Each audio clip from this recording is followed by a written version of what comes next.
Hello the internet, thanks for stopping by. It's time to update my Gran Turismo 7 license guides. Thank you to everyone who watched my original ones back in 2023, but they are now at least 2 physics revisions out of date. So here we are, I have completely redone the license guides covering the most recent physics revision in update 1.55. As I did last time, I'm going to walk you around the first lap, stopping at key moments. The second lap around will be totally uninterrupted. Okay, Master's License number 5, the one that everyone loves to hate, the Peugeot 205 at Lake Louise. And I'm braking here into this long first right-hander because we don't have much grip and it struggles to accelerate out the corners. I'm trying to keep the speed as high as I can through the corners. As such, I'm taking a very wide line around this first corner, trying to keep the speed up as much as possible. I'm running right out to the left-hand side there and I'm turning early into this right-hander. I'm basically trying to hit this snow wall on the right-hand side.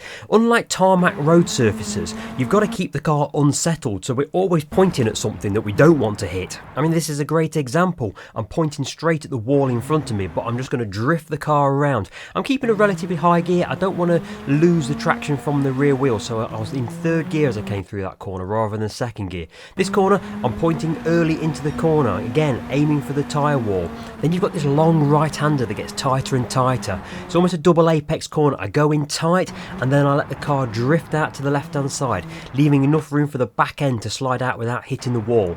I drop down to second briefly just to get the rotation of the car and use a bit of engine braking, and then I'm back up to third as we accelerate out of the corner. And then we've got this double left-hander here. I drop it to second. I'm trying to get the back end out, but I get a bit of understeer here.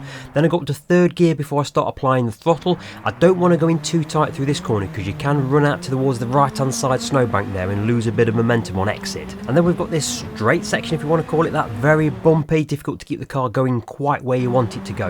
We're going to turn in early, another double apex corner, almost a triple apex corner. I'm going to let the car run out wide here, again leaving enough room for the back end not to hit the wall, and then we're just going to keep the car under control, get the back end to step a little bit so you can straighten up the exit, so you can apply full power as you come out of it. I'm in fourth gear, trying to keep traction to all 4 wheels. Then you've got this short kink which should be flat out in 5th gear, but do be careful, the car will want to move out towards the snowbank on the right hand side, and then you're almost immediately on the brakes for this left-hander here. Again, it's almost a double apex left-hander this is, and I'm keeping the car loose. I'm trying to keep the back end just drifting out, just stepping out a little bit, and then I can straighten it up as I come out of the corner. Keeping in 3rd gear, that keeps traction to all 4 wheels, briefly up to 4th, but then straight back down to 3rd and then to 2nd, just to get a bit of engine braking and step the back end out, get it a little bit loose, and then drift out all 4 wheels into 3rd gear, applying the throttle. Just be careful you don't hit the snowbank on the left hand side and ruin your lap right at the death.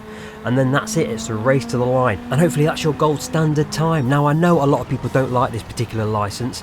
The physics of rallying in Gran Turismo have got better, but it's still more like Sega Rally than Dirt Rally. Anyway, I'll shut up now and I'll let you watch the same lap again without me talking, and I'll catch you at the end.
So there we go, that is a gold standard time, and I hope you've seen something in this video to help you complete your licenses. If you found this guide helpful, then do please let me know. A like, a comment and even a subscribe goes a long way to helping others find these guides, and it encourages me to keep doing them in my spare time. Thanks for watching, and I'll see you on the next video.